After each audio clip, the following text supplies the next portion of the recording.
Hola, te doy la bienvenida a mi video podcast Lo extraordinario de ti. Yo soy Mayela García, psicoterapeuta y life coach, y este es un espacio donde comparto historias inspiradoras que a mí me parecen extraordinarias y que espero que a ti te ayuden también a conectar con lo extraordinario de ti. En esta ocasión, quiero compartirte la historia de la peor crisis que he tenido en mi vida, que fue durante la adolescencia. He compartido un poco de esto en otros momentos, pero ahora quiero hacerlo un poco más a detalle. Todo tuvo que ver con un tema de identidad sexual. Yo cuando era pequeña siempre pensé que me gustaban los niños, era lo esperado, era lo que yo sentía también, hubo niños que me gustaban y todo se desarrolló de acuerdo con lo que se esperaba en ese momento. Hasta que entré a la secundaria y empezó a gustarme una niña. Eso fue algo inesperado, algo que no sabía cómo procesar, no entendía qué estaba pasando, solo tenía la idea de que eso estaba mal, porque antes había visto una entrevista a alguien que decía ser lesbiana y la entrevista era, solamente aparecía la sombra de esta persona. Aparecía la sombra y le distorsionaban la voz. Y entonces, como en ese momento era un tema que todavía no estaba tan abierto, apenas empezaba a abrirse, pues yo entendí que era un tema tabú y que ahora me estuviera pasando eso, sabía que debía manejarlo con cuidado. Pero decidí compartirlo con una de mis compañeras, que yo consideraba mi amiga en ese momento. Y bueno, ella se enteró de esto. Al principio su reacción aparentemente fue buena, pero a partir del día siguiente, ella dejó de hablarme y empezó a contarle eso a otras compañeras del salón. Y como ella no me hablaba, entonces yo traté de acercarme a decirle que dejara de compartir eso, que era algo personal, que no, pues yo le había contado. Em, y ante mis intentos por acercarme para que dejara de difundir eso, todo empezó a voltearse y eh, me acusaron de acoso. Básicamente yo lo que siempre he pensado que sucedió es que pues ella se asustó con el tema, no supo cómo manejarlo, pues le dio miedo por toda la desinformación que había o el tema que era tabú todavía en ese momento y le dijo a su mamá que yo la estaba acosando de alguna manera, que tal vez ella me gustaba, lo cual no era así. Y la mamá, que era conocida de la directora de la escuela, habló con ella y me suspendieron. Me suspendieron de una manera, pues yo creo, bastante injusta, porque a mí jamás me hablaron para escuchar mi versión de las cosas. Simplemente tomaron esta decisión, hablaron con mis papás y mis papás fueron los que hablaron conmigo, en especial mi papá. Recuerdo que ese día yo entrenaba básquet y regresando del entrenamiento, mi mamá me dijo que me fuera a mi cuarto, que esperara ahí a mi papá porque él quería hablar conmigo. Y yo pues en ese momento sabía que algo estaba pasando, no sabía exactamente qué, sí pensé que podía estar relacionado con esto, pero no sabía toda la dimensión de las cosas. Y cuando llegó mi papá, pues él me pidió que yo le explicara qué había pasado. Él no me dijo nada desde el principio, me pidió que yo le explicara, no me quiso decir él nada. Y entonces yo lo que le dije fue que había habido un malentendido, porque una chica había entendido que me gustaban las niñas y eso no era cierto, ¿no? Yo en ese momento pues negué las cosas porque no sabía qué hacer, no sabía cómo manejarlo, era nuevo para mí, estaba asustada. Em, así que decidí manejarlo de esa manera. Y pues bueno, ya hasta después de que yo le dije eso a mi papá, él me explicó toda esta situación de que había dicho esta chica que yo le estaba acosando y que me habían suspendido. Eso pues me asustó más todavía porque de por sí yo ya traía esta sensación o esta idea de que esos temas eran difíciles y esto lo confirmaba, ¿no? Y lo que sucedió fue que me suspendieron indefinidamente y de alguna manera mi regreso a la escuela estaba condicionado a que me hicieran pruebas psicológicas para saber si era lesbiana o no. No lo manejaron así con esas palabras, pero bueno, eso era lo que estaba implícito. Y pues accedimos a eso porque yo también no sabía qué otra cosa hacer, ¿no? O sea, estaba muy confundida, muy perdida, muy asustada. Mi papá era psiquiatra y él conocía a una psicóloga que hacía las pruebas, entonces me llevó con ella. Y yo cuando hice las pruebas, pues sí traté de moverle cosas. Tenía 14 años en ese momento y pues traté de alterar los resultados de la prueba, de las pruebas, para que no saliera eso. Pero bueno, en realidad la psicóloga pues no cayó en ese juego de la escuela, no puso que sí me gustaran las mujeres, sí puso que no había rasgos francos de homosexualidad en mí. Y entonces, con esos resultados, una carta que mi papá escribió a la escuela de que esto que había pasado no iba para nada con la imagen que él, con la idea y la imagen que él tenía de mí, y me pidió a mí también que yo pusiera por escrito tal cual. No me gustan las mujeres. Con todo eso fue que fuimos a hablar con la directora y bueno, pues ya me dejaron regresar. Pero para mí fue muy, muy duro todo esto porque pues yo sabía que eso no era del todo cierto. Yo dije que era un malentendido, que no me gustaban las niñas porque yo pensé que ese era el problema. Y pues en el fondo sí, sí me gustaba una, ¿no? Que era la que, por la que empezó todo esto. Pero en ese momento pues tampoco tenía la posibilidad de defenderme, ¿no? Porque yo no tenía claro qué estaba pasando, no tenía claro qué estaba sintiendo, estaba asustada, estaba pequeña, estaba confundida, entonces pues no supe qué hacer y a partir de ese momento pues empecé a guardarme mucho todo ese tema, todo lo relacionado con eso, ¿no? O sea, me quedó claro que era malo, entre comillas, ser gay o ser lesbiana o cualquiera de estas posibilidades. Después de eso también, como otra de las condiciones para que yo regresara, fue que me llevaran a terapia. Y entonces yo empecé a ir con una psicóloga que le recomendaron a mis papás de la escuela, pero no me pude abrir con ella claramente porque yo pensaba que ella le iba a dar los reportes a la escuela. Así que nunca me abrí 100% con ella, aunque luego sí me demostró que era confiable y empecé a platicarle un poquito más, pero nunca hablé de este tema. No trascendió mucho ese proceso terapéutico que fue en realidad la primera vez que yo fui a terapia, porque llegó un punto donde mis papás pues me dejaron de llevar. Y aquí en este video, en esta presentación, comparto esta imagen que es parte de lo que yo escribía en mis cuadernos y la manera en la que trataba de expresarme, ¿no? Y mis dibujos y mis escritos pues hablaban mucho de cómo me sentía en ese momento, perdida, triste, sola. En ese momento, básicamente, se me juntó todo. Se juntó esa crisis de identidad sexual donde ni yo sabía qué estaba pasando, ¿no? O sea, no sabía si el hecho de que me gustara esa chica, pues ya quería decir que me gustaban las mujeres.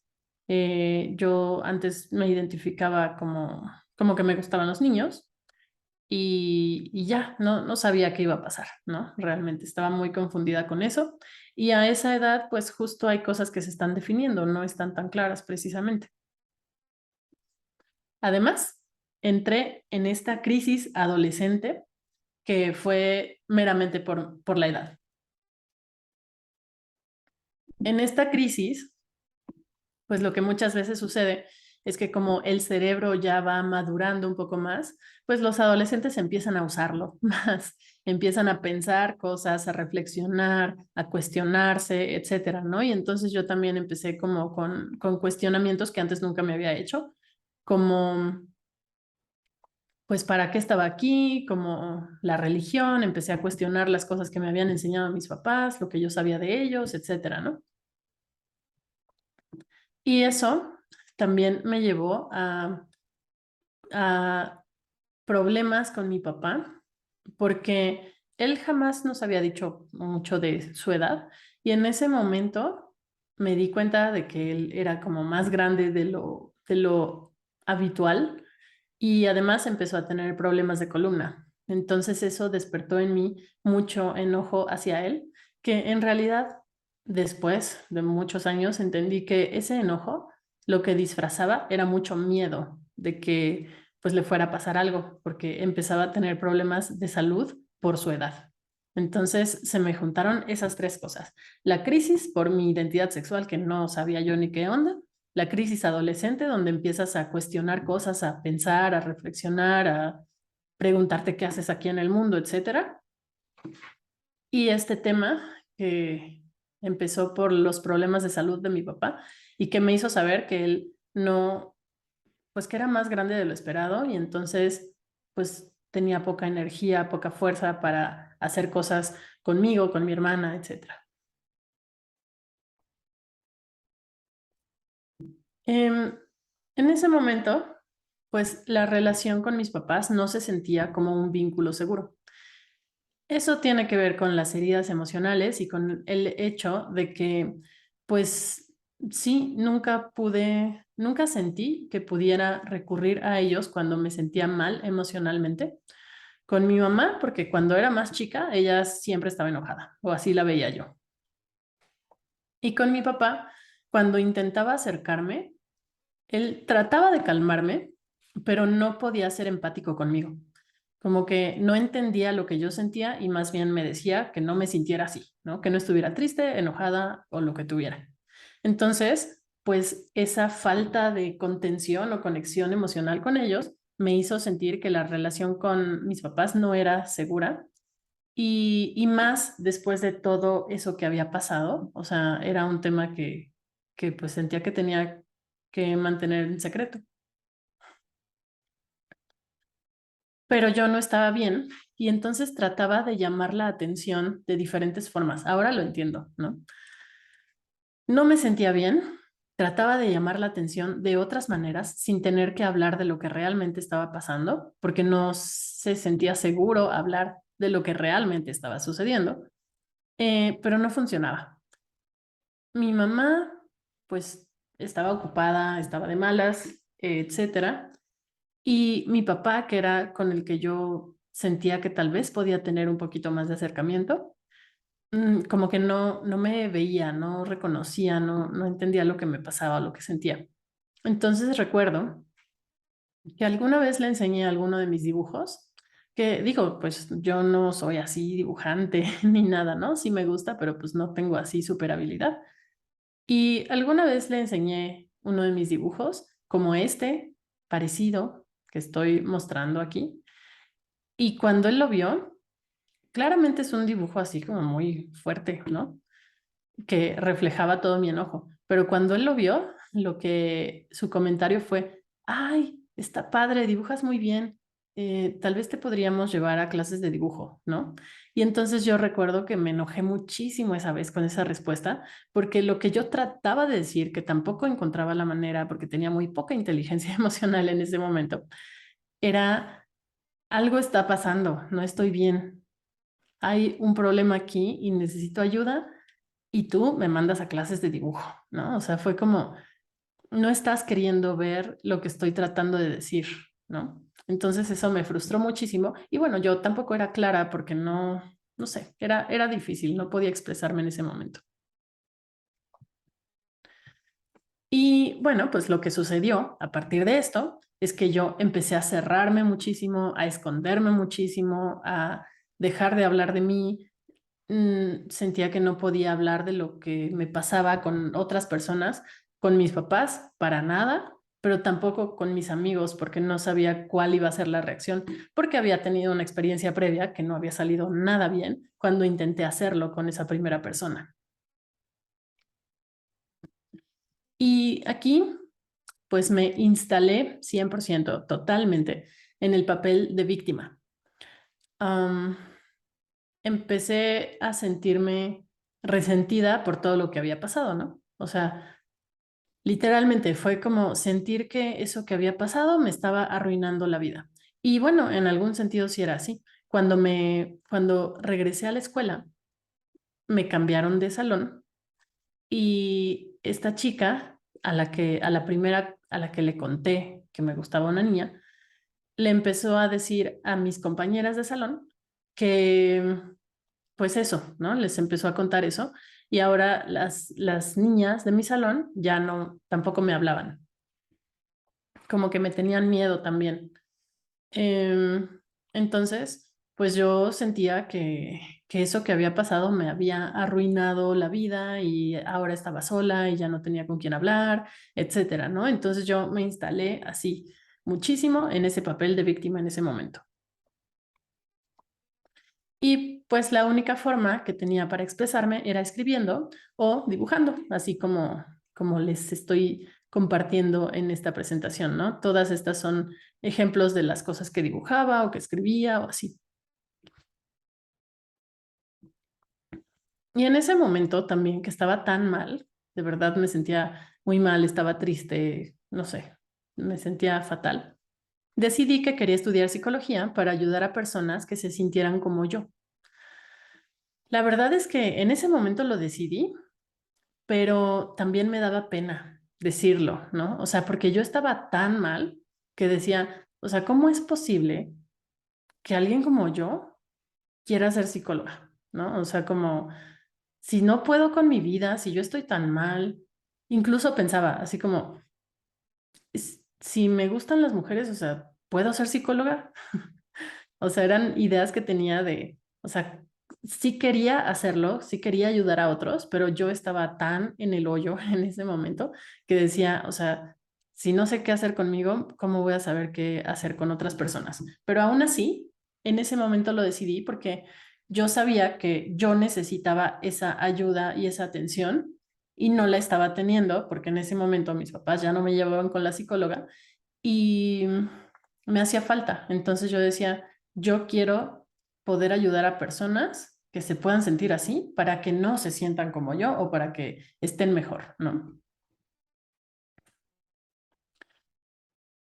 Otra cosa que pasaba en ese momento es que me aislaba, o sea, estaba muy cerrada emocionalmente y también tendía a aislarme. Muchas veces pasaba que salíamos al descanso o bueno, pues teníamos este descanso entre clases y yo o no salía del salón o cuando nos obligaban a salir, me iba a encerrar en el baño y ahí me quedaba todo el tiempo, encerrada, sin hablar con nadie, a veces lloraba, nadie se enteraba, regresábamos a las clases y pues ya seguía el día como si nada, ¿no?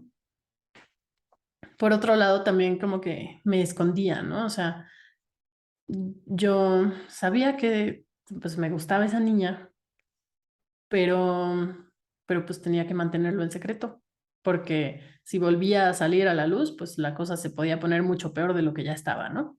Entonces, pues escondía esas cosas, las manejaba en secreto, etcétera.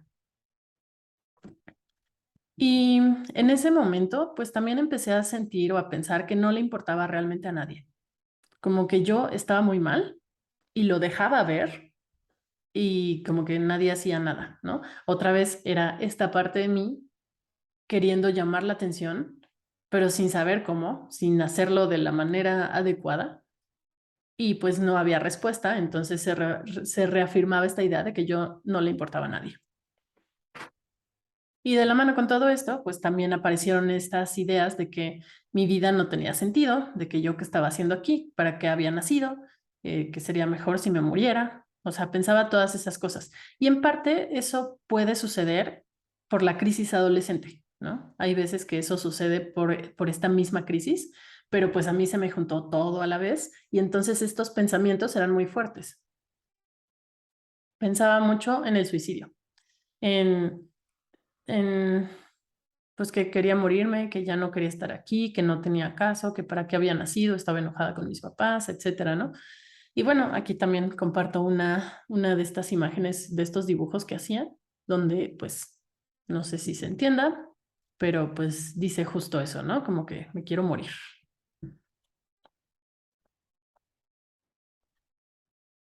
Y entonces, en esta etapa, al principio, como se podía ver en mis dibujos que les estaba compartiendo, había mucho enojo por lo que estaba pasando y con mis papás, ¿no? Luego, cuando pasó esa etapa del enojo, que el enojo como que no me sirvió para hacer reaccionar a nadie, ¿no? Que esa era la intención. Era como, mira esto, mira lo mal que estoy, ayúdame, hazme caso, y no pasó.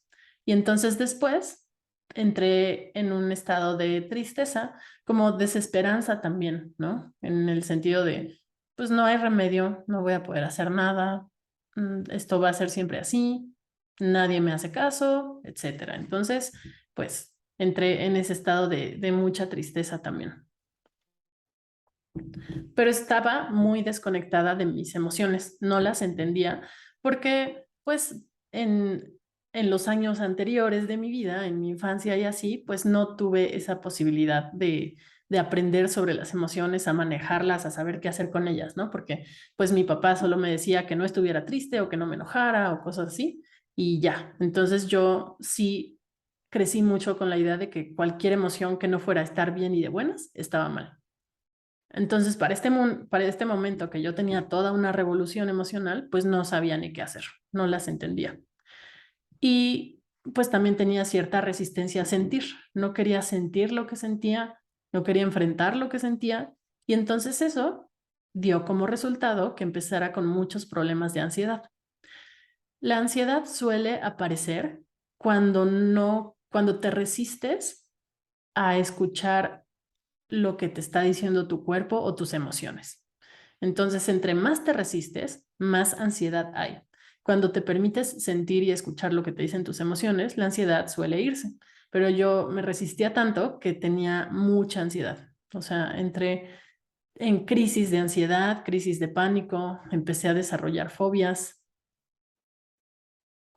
Eh, y bueno, fue una temporada muy complicada para mí.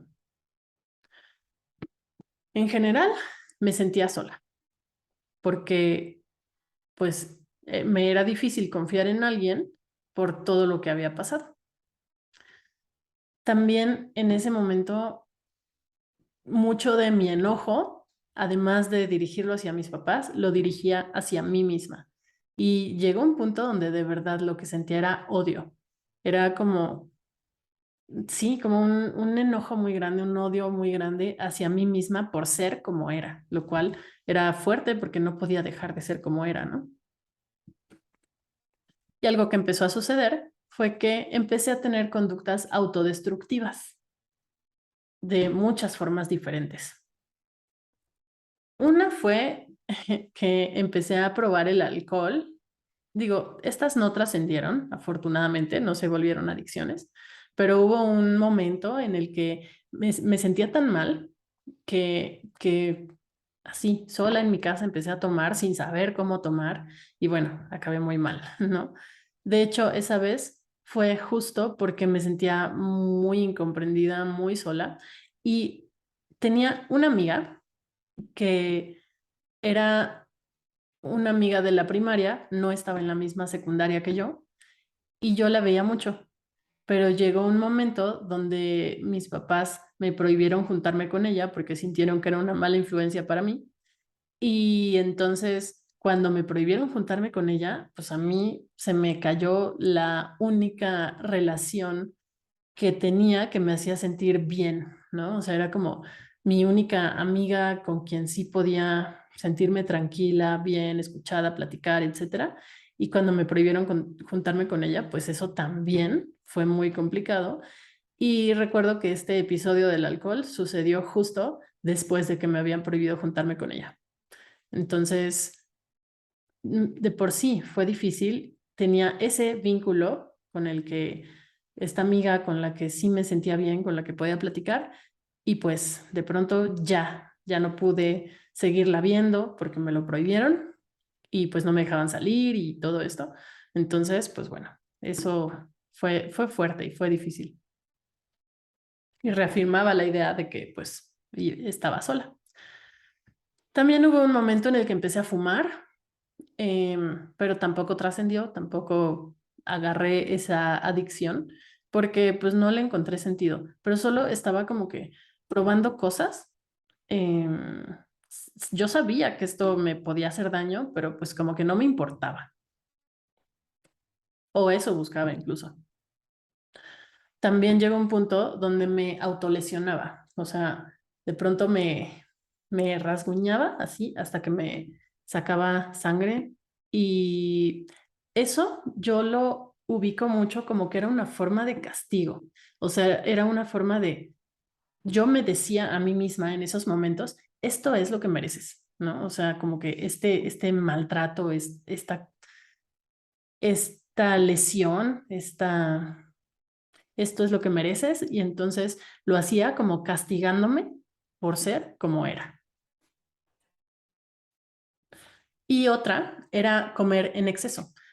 En ese momento también subí muchísimo de peso, bueno, ya les había mostrado una foto, tenía obesidad nivel intenso, o sea, casi llegué a pesar 100 kilos, lo cual es demasiado, incluso aunque soy alta.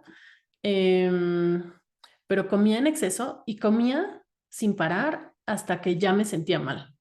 Y cuando ya me sentía mal, era que dejaba de comer. Y así casi siempre, ¿no? Y estaba comiendo todo el tiempo cosas, como que no podía controlar mi manera de comer y acababa comiendo en exceso. Pero todo esto eran conductas autodestructivas a través de las cuales yo me hacía daño, ¿no? Porque estaba, o sea, sí, sentía mucho odio hacia mí, no me podía aceptar, o sea, sí pensaba que estaba mal sentir lo que sentía, si me gustaban las mujeres, que todavía no lo tenía claro, pero ser así estaba mal y entonces yo me castigaba por eso. Y en ese momento, pues mis heridas emocionales, que son las principales en mi caso, son abandono y humillación, gritaban a todo pulmón. Incluso en esta imagen, pues es uno de mis dibujos de esa época y literal dice que era un grito de auxilio y era un grito de auxilio, pero que no sabía cómo expresar de otra manera, lo expresaba así. Eh, y ahora que lo veo en retrospectiva, pienso que me hacía todas estas cosas también como una llamada de atención. Por un lado, como castigo a mí misma, por este odio a mí misma, por este enojo que tenía, pero por otro lado, sí era también una llamada de atención. Era como, miren lo mal que estoy, alguien que me voltee a ver, alguien que me ponga atención, alguien que me ayude, alguien que reaccione ante esto, ¿no? Y no pasaba. Entonces, yo no sentía que lo pudiera decir abiertamente, pero tampoco sucedía y era muy frustrante, ¿no? A veces ni siquiera en mis cuadernos sentía que pudiera expresarme libremente y escribía con claves. Esto ahora lo veo en retrospectiva con un poco de ternura, pero en el momento pues claro que fue fuerte, ¿no? Porque mi verdad era que me estaba cuestionando si me gustaban las mujeres y pensar en esa posibilidad pues me causaba muchísimo miedo, ¿no? Porque no quería que eso fuera así, porque entendía que eso estaba mal, ¿no? O sea, eso me habían hecho sentir y pensar todas las experiencias que había tenido. Entonces era, ¿qué voy a hacer si me gustan las mujeres? O sea, eso está mal, no quiero ser así, pero no lo puedo evitar, que es una sensación que muchas personas tienen, ¿no? Como que, ¿por qué soy así? No quiero ser así, como deseando que pudieras decidirlo, pero no es algo que decides, es algo que sientes y ya, ¿no? Entonces, ante esta posibilidad, yo decía, ay, no quiero ser así, no quiero, no me gusta, em, pero al mismo tiempo lo sentía y cuando lo expresaba, pues lo hacía en secreto, ¿no? Entonces, en esta imagen, ya la había mostrado en otro episodio, pero lo que hacía era que me ponía a escribir al derecho lo que sentía, ¿no? Me gusta esta niña, no sé lo que siento, estoy confundida, me da miedo que me gusten las mujeres o lo que fuera. Lo escribía de manera normal y luego, para taparlo, escribía horizontalmente sobre la misma hoja y así iba tapando con lo mismo que iba escribiendo lo que iba poniendo, ¿no? Entonces al final quedaba así todas las letras encimadas de que escribía pues de un lado y luego volteaba la hoja y volvía a escribir encima y volteaba la hoja y volvía a escribir y así se tapaba lo que en realidad decía, ¿no? Y actualmente pues no se puede entender nada de lo que decía ahí. Pero ese era el punto, era poder expresarlo, pero luego taparlo para que nadie lo supiera. Porque tenía miedo de que si alguien leía lo que escribía, podía volver a pasar lo mismo. Se podían enterar, podían empezar a hacer alboroto, a rechazarme, a exponerme, todo lo que había pasado, porque en algún punto de pronto ya toda la escuela sabía la historia, ¿no? Y pues sí, o sea, eso hacía que pues yo estuviera muy aislada y que no pudiera confiar. Y entonces, pues como ese tema de todas formas estaba presente en mí, esa curiosidad, esa duda, esa confusión, yo exploraba temas relacionados con la comunidad LGBT más en secreto. De hecho, fui a una marcha gay en esa época, fui a mi primera marcha gay y fui yo sola y a escondidas. Y pues bueno, no sé, estaba buscando respuestas, estaba explorando, estaba tratando de entender qué sentía, qué me pasaba, qué podía pasar si sí resultaba que me gustaban las mujeres, etcétera, ¿no? O sea, fue un tema muy fuerte. Y de pronto descubrí un programa de radio que hablaba de esos temas. Eran tres chicos abiertamente gays que hablaban de temas relacionados con la diversidad sexual, ¿no? Entonces, desde que empecé a escuchar el programa, me enamoré del programa y no dejé de escucharlo una sola semana durante mucho tiempo, muchos meses. Y esto yo no lo recordaba hasta que justo hoy estaba visitando a mi adolescente a través de mis cuadernos y me encontré con este sobre que estoy mostrando aquí. En ese sobre imprimí todos los correos que les mandaba y que ellos me respondían. Bueno, en realidad eran solo sus respuestas, pero me acordé, yo ya no lo recordaba, que cuando salió este programa yo les empecé a mandar correos y me contestaban y guardaba todas esas respuestas y ahí están en ese sobre, ¿no? El programa se llamaba así, Triple G, ahí dice. Entonces, eh, esto fue importante porque fue el primer espacio que encontré donde sentía que sí podía expresarme abiertamente de lo que realmente me pasaba, ¿no? Entonces, por eso los escuchaba, escuchaba las experiencias de otras personas, de sus procesos de aceptación, de, no sé, muchos temas que trataban, ¿no? Y aquí, pues justamente me recordó un mensajito que me escribió uno de ellos que hablaba pues yo seguramente estaba hablando de que pensaba suicidarme y todas estas cosas que ya estaba comentando, em, pero él me dijo, me dio un mensaje en el que me dijo que yo necesitaba hacerme responsable de mí y que era decisión mía estar como estaba.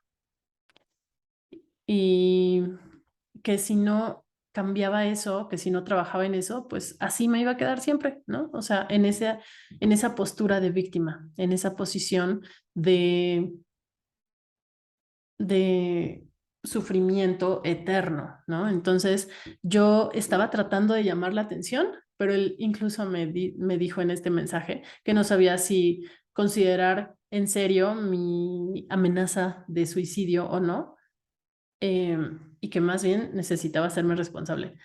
Y cuando me dijo eso, me sacudió totalmente porque pues era cierto, necesitaba hacerme responsable de mí. Y eso fue lo que me impulsó a ir a terapia. En ese mismo programa había dos terapeutas que de pronto daban su punto de vista de los temas que se trataban y daban sus teléfonos. Entonces yo anoté el teléfono de ellos y pues consideré hablarles para ir a terapia con ellos porque pues ese era un espacio seguro para poder hablar de todo lo que me pasaba, ¿no? Y ya lo he contado, pero em, recuerdo que ese día que llamé, estaba muy nerviosa de llamar y hacer una cita, ¿no? Entonces llamé, marqué el número, me puse la bocina, me contestaron y yo estaba tan nerviosa y tan mal que colgué el teléfono enseguida. Y colgué y me puse a llorar, ¿no? O sea, porque sentía que no iba a poder hacerlo, que no, sí, o sea, no sé, estaba muy abrumada. Y en ese momento, pues había este identificador de llamadas y mientras yo estaba llorando, después de haber intentado hablar, volvió a sonar el teléfono y me espanté. Y cuando me espanté, sí contesté y me estaban devolviendo la llamada y escuché que esa terapeuta, que fue una terapeuta súper importante para mí, me dijo, veo que te está costando trabajo sacar una cita. Eh, ya no recuerdo qué más me dijo, pero la sentí muy empática y sí fue justo lo que yo necesitaba para animarme. Entonces, ya cuando ella me marcó de vuelta, saqué la cita y empecé a ir. Y desde la primera sesión me sentí mucho más tranquila, como que sí era un espacio en el que yo podía expresarme. Y de hecho, pues en ese momento yo tenía 16 años. O sea, habían pasado 2 años, pasaron 2 años de los 14 a los 16 en los que yo me la pasaba súper mal en este papel de víctima, llorando, con ansiedad, con fobias, con un montón de cosas. Estaba realmente muy mal en esa época y estuve 2 años así. Y entonces cuando hablé con ella fue cuando empecé a ir a terapia, fui a escondidas, porque no quería que mis papás se enteraran, pero bueno, ella me hizo entrar en razón desde la primera sesión, me dijo que le dijera a mis papás y mis papás pues al final aceptaron, ¿no? O sea, accedieron a apoyarme porque ellos me daban el dinero para eso. Porque fue la primera vez, de hecho, que yo pude decirles que me sentía mal y que sí necesitaba ayuda, ¿no? No les expliqué nada más y cuando se los pude decir de esa manera verbal y no a través de otras formas, fue que ellos realmente dijeron, bueno, va, ¿no? Y empecé a ir y ella fue la terapeuta que me ayudó muchísimo y ahí empezó mi proceso de transformación. Cuando empecé a ir a terapia, entendí que yo tenía que trabajar para sanar y que también no era mi terapeuta quien me iba a resolver la vida, porque yo llegué con esta idea de, bueno, pues ahora que ella me diga qué tengo que hacer o cómo le hago, ¿no? Desde muy dependiente. Y recuerdo que en algún momento ella hizo un ejercicio conmigo, porque yo como que sí llegaba a decirle que como que le aventaba ahí pues mis problemas y quería que ella me los resolviera.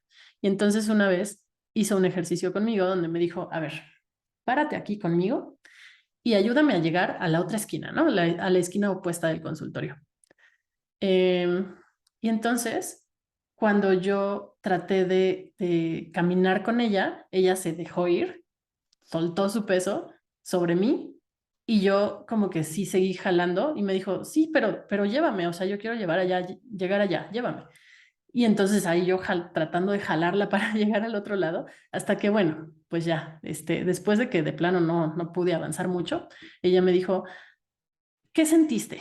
¿Qué sentiste cuando yo me solté así y no caminé para llegar a ese lado, ¿no? Y yo dije, no, pues se siente horrible y querías que yo te llevara, pero pues no me estabas ayudando. Y entonces ella me dijo, eso es lo mismo que tú estás haciendo en la terapia.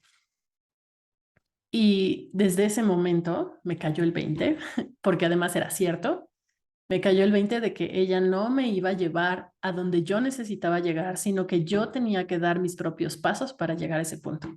Y a partir de ahí, ya, o sea, entendí, asumí mi responsabilidad, me abrí a enfrentar las cosas que me dolían, porque también eso era algo que me daba miedo, pero bueno, ese fue el inicio de esa transformación. O sea, ahí fue donde todo empezó a cambiar, porque yo entendí que yo era responsable de mí. Por muy adolescente que estuviera y muy dependiente económicamente de mis papás, yo era responsable de mí. Y cuando entendí eso, fue que todo empezó a dar un giro.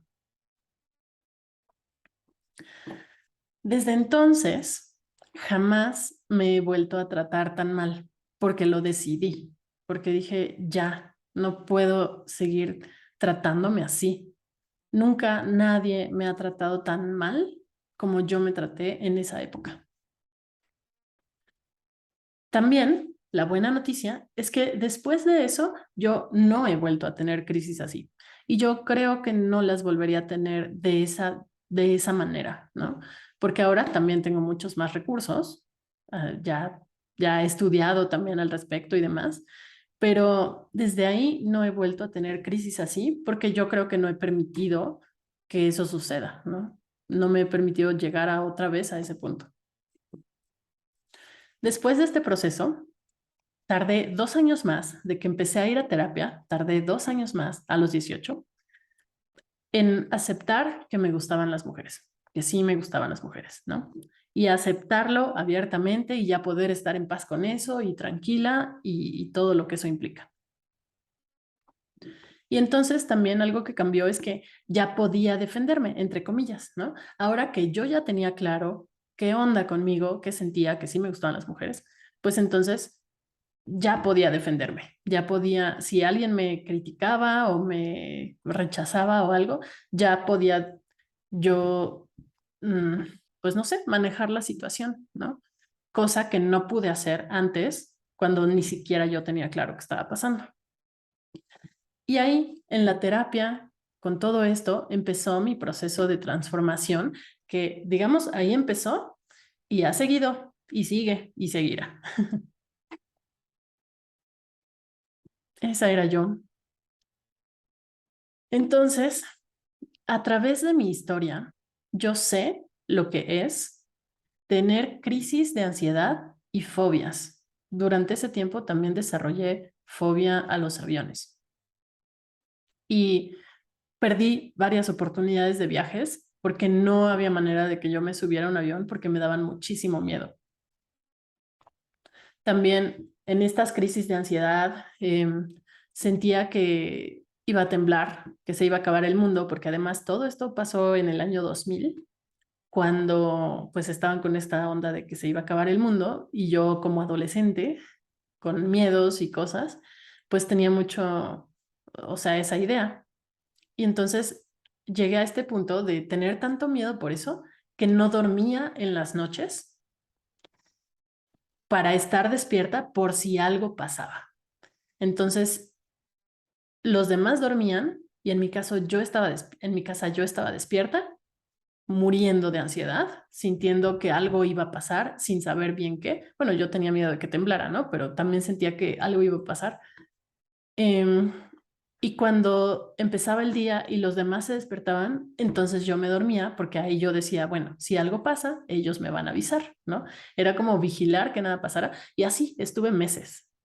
Eh, Obviamente se me voltearon mis horarios, cualquier cosa me daba miedo la lluvia, me daba miedo la noche. Llegó un punto donde ya que empezaba a anochecer, me empezaba esta ansiedad horrible y no sé, eran crisis muy feas. También a través de mi historia, yo sé lo que es no aceptarte como eres, no aceptar las cosas que tú sientes que están mal en ti, incluso a este nivel de sentir odio hacia ti, lo cual es muy intenso y muy difícil. También sé lo que es no escuchar tu cuerpo, no saber qué es lo que te está diciendo, cómo escucharlo, cómo cuidarlo. También sé lo que es no conectar con tus emociones, ser totalmente, pues, no sé, estar totalmente desensibilizada, ¿no? O sea, incluso se puede ver en mi foto. Estaba sonriendo o intentándolo, pero mi cara expresaba como otra cosa. Estaba totalmente desconectada de mis emociones. O sea, yo sé lo que es desensibilizarte y no contactar con ellas para nada. También sé lo que es hacer cosas que te lastiman. O sea, tú hacerte cosas que te lastiman, sabiendo que te lastiman y seguirlas haciendo. Y también sé lo que es vivir como víctima. Eso lo sé perfecto, me instalé en ese papel muchísimo tiempo. Yo era víctima de todos, nadie me quería. Eh, y bueno, claro que una parte de eso pues fue muy, o sea, sí lo sentí muy real. Ahora lo veo diferente, pero en ese momento no podía salirme de ese lugar. Pero después de todo eso que viví, que fue muy duro, llegó el momento en el que decidí que ya no quería seguir así. Fue una decisión. Y a partir de esa decisión, empecé a sanar. Uno de los puntos claves es que entendí que todo era cuestión de actitud. Y a esto se sumó que justamente por azares del destino, en la escuela nos pidieron que leyéramos el libro de El hombre en busca de sentido. No sé si tú que me estás escuchando conoces ese libro, es muy famoso, es clásico, a veces te lo dejan leer en la escuela, pero cuando lo leí me quedó claro que sí, todo es cuestión de actitud. Y entonces me di cuenta de que mi actitud estaba siendo pésima y que no me ayudaba para nada para poder resolver las cosas, porque desde este lugar de víctima, pues no podía resolver nada. Entonces, a través de ese libro entendí que todo era cuestión de actitud y tomé la decisión de cambiar mi actitud. Y cuando empecé a cambiar mi actitud, todo empezó a cambiar, de la mano de la terapia también. Por fin dejé el papel de víctima. Empecé a hacerme responsable de mí, a decidir qué era lo que yo quería, cómo manejaba las cosas, y dejé de sentir tanto resentimiento por lo que había pasado. Empecé a hacerme responsable de mí, como ya lo decía, y también descubrí que tengo muchas herramientas. Y cuando veo mis cuadernos, que los veo con ternura un poco, conectando con esa versión de mí que estaba tan perdida y así, también siento como esta parte de la escritura y el dibujo para mí fueron una gran herramienta. Si no hubiera tenido estos recursos, no sé qué hubiera sido de mí esos 2 años que tardé en empezar a ir a terapia. Era mi espacio para expresarme y pues es un gran recurso que sigo teniendo a la fecha porque me gusta escribir, me gusta dibujar, me gusta hacer estas cosas y a veces hago eso cuando necesito regresar a mi centro. Y también descubrí que tengo mucho para dar, aunque en su momento no lo sentía así. La verdad es que sí tengo mucho para dar y ahora lo sé.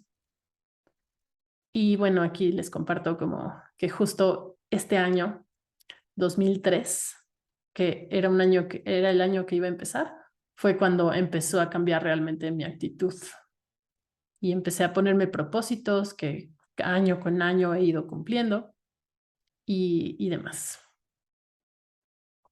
Y entonces, justo por eso, justo por todo lo que yo viví, justo por lo que he podido sanar, porque ahora puedo decir que todo eso que viví ya quedó en el pasado y ya está sanado. Ya puedo hablar de eso sin volver a sentirme como víctima, sin volver a conectarme con esas emociones. O sea, ya quedó atrás y de hecho agradezco esas experiencias porque gracias a eso es que ahora puedo ayudar a otros a sentirse mejor, a sanar estas cosas, porque yo sé lo que es estar mal.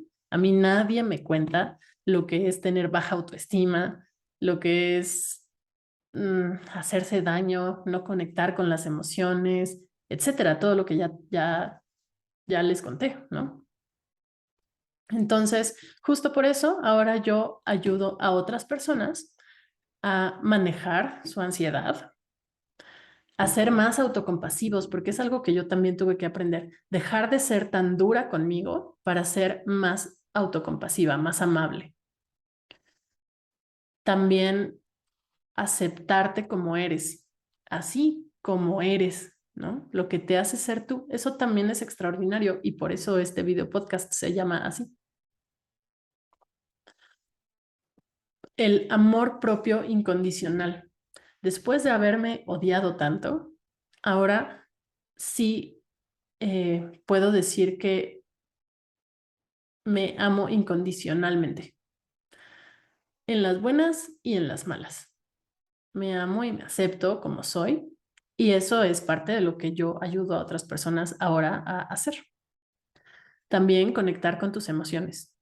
Yo sé lo que es estar desconectada de ellas y también sé lo bonito que es cuando vuelves a conectarte, porque pasas de una insensibilidad o desensibilización, como le quieran llamar, a sentir mucho y sentir mucho, sí, de lo malo, entre comillas, que en realidad no es malo, o sea, todas las emociones son importantes y puedes sentirlas y también las emociones lindas.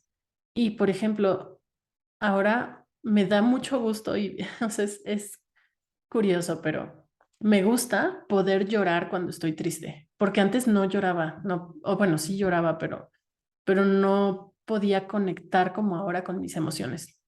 Entonces, yo sé que poder sentir esa tristeza y poder llorar y poder enojarme y poder sentir miedo es un privilegio que ahora sí tengo. Antes lo tenía guardado o escondido.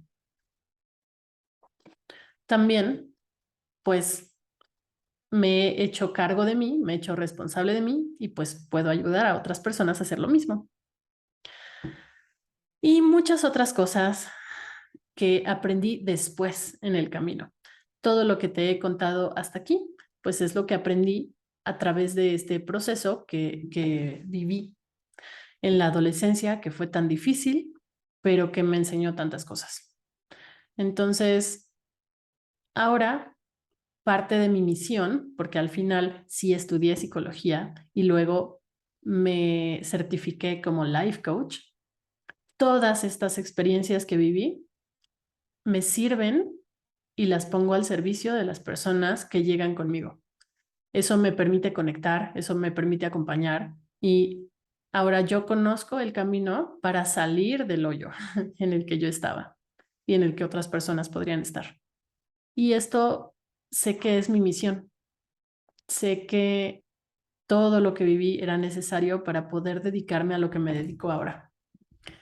Así que gracias por escuchar este episodio. Si tienes comentarios, preguntas o lo que quieras, me los puedes hacer saber por Instagram. Voy a dejar aquí abajo mis redes. Y también quiero recordarte que tengo un grupo de autoconocimiento mensual que se llama Reconócete. Ese es un grupo donde vamos explorando muchos temas que te pueden ayudar a conocerte mejor. Está muy lindo, está interesante, eh, te ayuda a tener muchos descubrimientos para entenderte más y pues es un grupo que justamente te va a servir mucho porque también al conocerte puedes entender cosas y puedes empezar a cambiar cosas. Así que es un grupo lindo, transformador de autoconocimiento y autodescubrimiento. Si te interesa, te dejo aquí abajo el link para que puedas revisarlo y si decides unirte, me dará mucho gusto verte por ahí en Reconócete. Gracias por estar aquí. Yo soy Mayela García. Esto es Lo Extraordinario de Ti y nos vemos en el siguiente episodio.